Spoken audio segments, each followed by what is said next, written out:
So I've got a great question here from Kai. He's emailed via the website his question, and it is, what was your big break that made Audio Animals what it is today?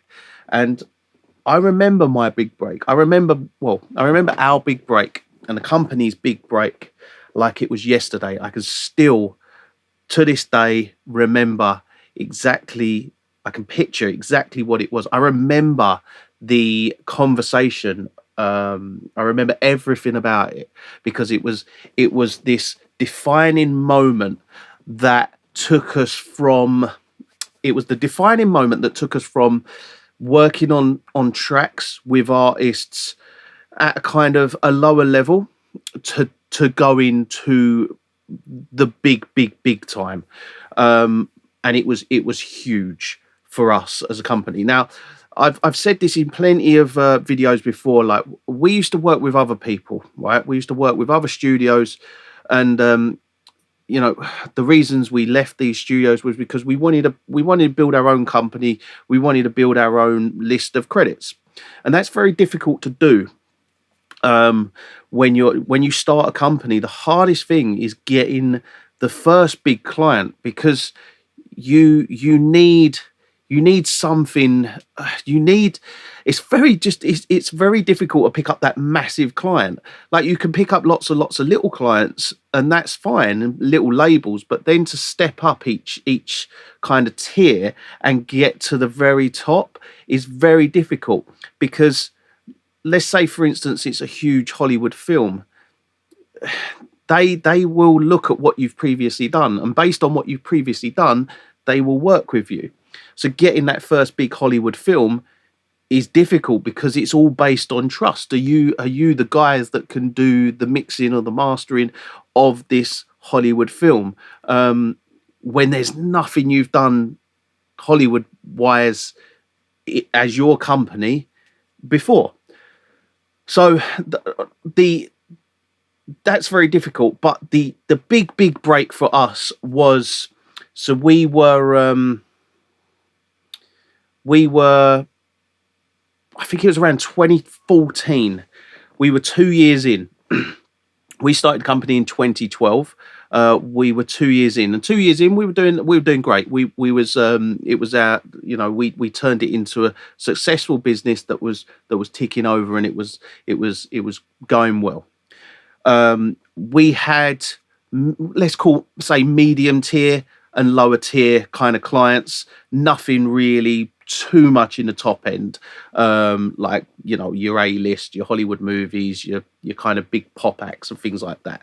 In the first 2 years, then came along a client we've previously been working with, and he was based in New York. And we got to know him really well. We'd speak like friends, and we'd speak on a regular basis.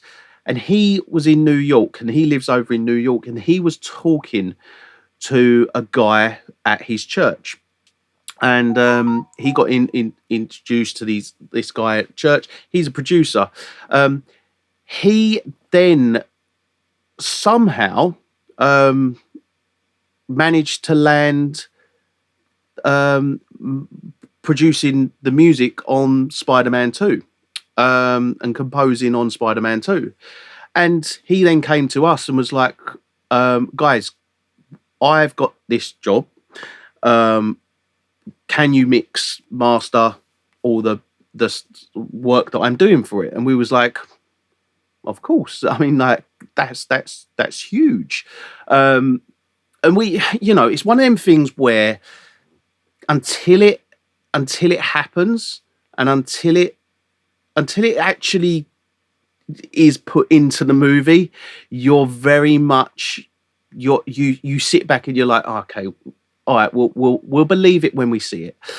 So we were told, yeah, it's all happened.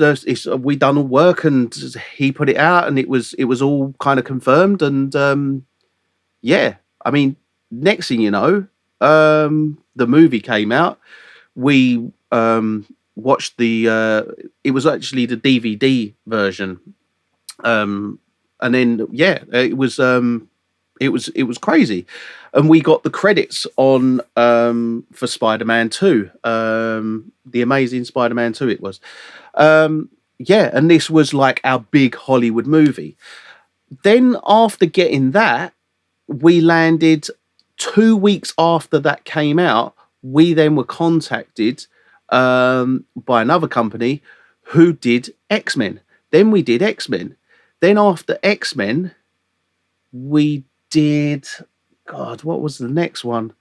I think there was a period of Marvel movies that were just like Marvel and DC Comics and all that, was just movie after movie for all these amazing films. But then we started landing all these different projects, and it just snowballed after that. And that was the big break. That was what I would class as the big break. Like we'd previously done lots of great projects that were what we class as, I don't know, A-list and top tier projects, but they were all with other companies and other studios, and it wasn't our studios. It wasn't this studio. It wasn't this brand. It wasn't Audio Animals that had any of that.